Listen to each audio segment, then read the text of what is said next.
So in that last section, we started talking about the prop system in React. I think you got it, right? Remember, it's all about passing data from a parent to a child. Now, what about, can a child pass data back up to the parent? Well, not through the prop system directly, but we can do it indirectly. Gonna show you some examples of that later on, but the system is generally about communicating information from a parent to a child. All right. Now, one thing that I perhaps forgot to mention in the last section is that props is short for properties. All right? But you probably figured that out on your own. So now let me tell you that when we use the prop system, there are going to be two steps. First, we're going to provide information from the parent to the child, and then the child is going to be able to use that information. So let's first focus on how we get information from the parent to the child. So we're going to find in the parent component where we show an instance of the comment. So remember, we're going to provide some information from an app component down to that single comment. So we're going to write out what that looks like, just about any other property or attribute that we've been providing to JSX. So we're going to say that the property name equals, and then the value for that property. And this information is going to show up inside the single comment. So now that syntax right there looks pretty similar to a lot of the syntax that we've already been making use of inside of JSX. For example, a class name equals comment. So the syntax here for providing a props to a child is very similar to what you've already gotten used to. And now the other thing that I want to mention about this property that we're looking at right here is the name that I chose. So I said name equals. Now there's nothing special about using this particular name. It's totally up to you. You can name it whatever you want. You could call it person or author or whatever. Now, of course, you can get creative here, but I would caution you that it's got to make some sort of sense within the context of the single comment. So now, in this case, the props that I've provided is a hard-coded string that says Sarah. And if we wanted to, we could easily place those curly braces and then reference the JavaScript variable inside here. So maybe we have some JavaScript variable inside of our component called name, and we can reference it inside of curly braces. Okay, so let's flip back over to our app component. And we're going to try to add on the first props of name. And I'm going to add in a props of name, and I'll set it to equal Alex. So I'm going to do the same thing on the next one. And so this one over here, let's do Jack. And I'll put in a name of Sarah for the third one. So what we're doing is providing the same property name to each of these details, but in each of them, each one has a different value. So what does this tell us? That when we provide a props to a component, it's always going to be a unique version of that component. And this props name equals Alex is not going to somehow be shared with this second component or the third component either. Now over here, this prop is unique. It's only being passed to this one. All right. So now that we've provided some information to a child, we have to open up that child's component in order to make use of this information. It is a two-step process. The first one I just had a little explaining to do. So first, we provided the information. Secondly, we use that information inside of a single comment. So now we need to get access to that prop that we have provided to this component. Okay, that props is going to show up inside of an object that is provided as the first argument to this function. So now let's pass it as the first argument and just console log that props argument and see what happens when we refresh our page. So I'm going to put that console log in there. And I'm going to save this file now, and I'll flip back over to my browser. Now I'm going to also open up my Chrome inspector so that I can see that console log. All right, so here's my console, and there's the 3 console logs. You see, each of these objects that you can see right here, bop, bop, bop, they are the 3 instances of that single comment that we created.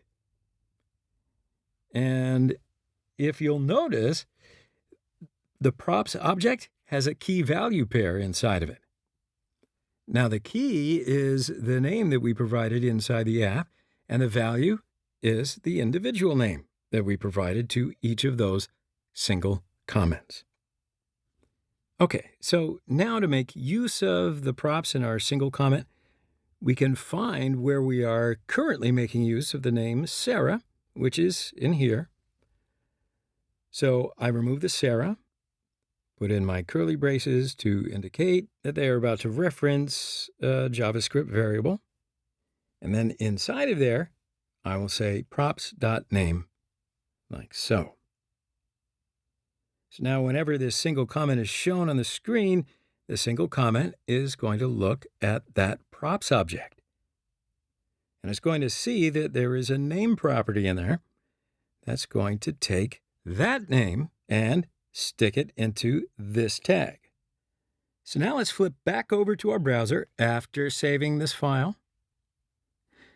And now we'll see that our names have been updated for each of the comments to Alex, Jack, and Sarah, which perfectly match up to the different property values that we provided to those components. All right, so you've just learned the entire prop system. So now we can go ahead and remove that console log. Certainly don't need that anymore. And then next, we're going to go through that exact same series of steps to update our time right here, and the blog content, and the image. Okay, so now let's focus on doing our date right here. So in order to do that, I can go back over to my app component, and I'm just going to add in a new prop to each of these different single comments. And I'm going to name each of them date. I think that's reasonable. And let's provide a simple string that says something like today at 5 p.m. And I'll do the same thing for the next one. I'll say date equals today at 6 p.m. And for the third one, I'll do the same. Time equals today at 7 p.m. Just like that. So now, inside of our single comment component, the props object right here is going to contain 2 key value pairs. It's going to have both props name and props date. So I'm going to find the date inside that span and delete that, and I'll replace it with the set of curly braces then inside of here that will say props.date. So I'll save this and flip back over, and I'll see my newly updated times. All right. So now let's go and do the others. We'll first begin with the comment texts down here. Now, in order to do this, I'm just going to first flip back over to my app component, and I want to add a new property name to this thing. I'm going to say text, as a name for props. And for the first comment, I'm just going to give it content of it's amazing. Amazing. All right, so on the second one, I'll do text equals great job. And the third one, thanks, like so. And we've provided the comments now, and they got progressively terse. But now we can flip back over to the single comment. Now, remember, this props object now contains a key of content that we can freely reference anywhere inside this component. So let's see. I'll go down to here, and I'll delete that hard-coded text. I'll put in my set of curly braces, and then I'll say props.text. Alrighty then, so let's quickly take care of our images. And then after that, we're going to check our single comments in our browser. So we'll open up App Component again and import our profile pictures from the image folder. Then we can do the same thing for the other picture. Copy and paste it and change the name like so. So now we can use those images as props. And I'll say picture equals and a set of curly braces, and then I can reference the image that we have imported inside of here. Now the same thing goes for the other components. I will say picture and profile 2, and again, picture profile 3. So it'll be a slightly different approach, but in practice, the syntax will be identical. We used a set of curly braces instead of quotes, because in this case, we're not referencing the string, we are referencing an image. So now I'm going to be able to save this file, and let's go back over to our single comment component. And we have a new property on that prop subject. So I will reference picture props as a source for this image tag.